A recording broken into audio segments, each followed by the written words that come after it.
কেমন আছো সবাই? আমাদের এখানে ওয়েদারের জাতামাতা অবস্থা। -3 থেকে সোজা 18। ভাবা যায়? অসম্ভব গরম লাগছে। বুধবারের লাঞ্চ বক্সটা তোমাদের খুব ভালো লেগেছে, তাই আজকে বৃহস্পতিবার দিনেরটাও তোমাদের সঙ্গে শেয়ার করলাম। আজকে ভেজ, কেননা আজকে আমার শ্বশুরমশাইয়ের বাৎসরিক কাজ। ঝটপট করে কি করব ভাবছি, মাথায় এলো পনির বাটার মশলা বাবি খেতে অসম্ভব ভালোবাসে, আর টর্টিলা বাজার থেকে কিনে এনেছিলাম। সেটাকেই একটা র্যাপ বানিয়ে নিলাম। ভাবা যায়? বাঙালি মায়ের মাথায় বুদ্ধি দেখেছো? দেখতে ব্রিটিশ কিন্তু খেতে দেশি। ভাবা যায়?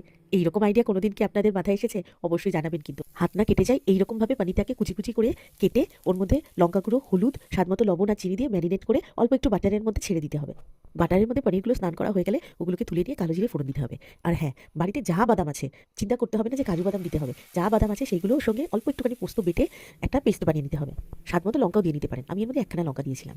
তারপরে কড়াইটাকে ভালো করে নাড়াচাড়া করে নিতে হবে হালকা আঁচে। কেননা আমরা অবশ্য করে তেল কম দিয়েছি। সাধারণত এই রেসিপিটার মধ্যে দই দিতে হয়, কিন্তু আমার বাড়িতে একদমই দই ছিল না, কারণ সবার ঠান্ডা লেগেছে বলে আমি দই আনিইনি। সেই জন্য একটু দুধ দিয়ে দিলাম। আমার বাড়িতে আমি সবথেকে বড় একটা কাজ যেটা করি সেটা হলো ঘরে যা থাকে তাই দিয়ে রান্না করার চেষ্টা করি। সবসময় এটা পসিবল হয় না যে ঘরে সবকিছু থাকবে, তাই যা থাকে সেটা দিয়ে করার চেষ্টা করি। মশলাটার সঙ্গে পনিরটা ভালো করে মাখামাখি হয়ে গেলে ওর মধ্যে দিয়ে নিলাম কসুরি মেথি। একটু নাড়াচাড়া করলেই হয়ে গেল আমাদের পনির বাটার মশলা। এইবার টর্টিলাটাকে হাফ করে নিলাম। তারপরে অল্প একটুখানি বাটারের মধ্যে ওই টর্টিলাটাকে ভালো করে সেঁকে নিলাম। তারপরে ওর পেটের মধ্যে পনির বাটার মশলা দিয়ে ভালো করে র্যাপ করে ওটাকে ফয়েলের মধ্যে পুরে দিয়ে দিলাম। আমাদের লাঞ্চ বক্সের মেন মিল রেডি হয়ে গেল।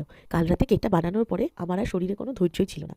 ট্রান্সপারেন্ট যে প্লাস্টিকগুলো হয় সেইগুলোতে মুড়ে রেখে দিয়েছিলাম, যাতে কেকটা একটু সফট হয়ে যায়। আর যথারীতি কেকটা একদমই সফট হয়ে গেছে। সকালবেলায় উঠে ভালো করে কেকটাকে কেটে 2 টুকরো দিয়ে দিলাম বাবির লাঞ্চ বক্সে। আর বাদবাকিগুলো ভালো করে কেটে পিস পিস করে বক্সের মধ্যে রেখে দিলাম ওদের চোখের সামনে, যাতে ওরা ঘুরতে ফিরতে খেতে পারে। তা না হলে সবসময় স্ন্যাক্স কোথায়, এটা কোথায়, সেটা কোথায় করে আমার মাথাটা একদম শেষ করে দেয়। এরা একেবারে খাবার খায় না, অল্প অল্প করে খায় আর অনেক রকম খাবার খায়। আর এটা সবসময় সম্ভব হয় না যে অনেক রকমের খাবার সবসময় বানিয়ে রাখবো। তার মধ্যে একটার পর একটা বায়না বায়না তো রয়েই গেছে।